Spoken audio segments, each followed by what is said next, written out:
Hello, hello. Nagsigang ako ng pork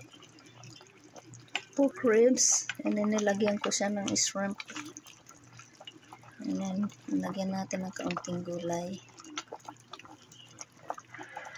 Bell peppers at saka yung na-harvest ko na na talong.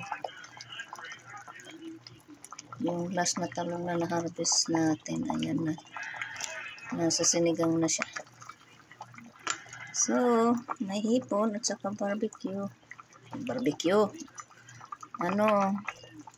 Pork ribs. Lalagyan natin ng kaunting gulay. Sarap na to. Sabaw kasi malamig ngayon dito. Diba? Yes. Higop na tayo ng sabaw dyan. Ayan. Yummy.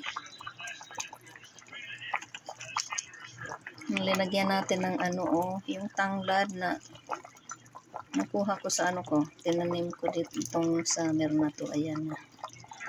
Lagyan natin ng tanglad ang ating tinula. Okay, mga siswang, dig in na lang kayo dyan. Kaya ako'y nagugutom na. Kain tayo.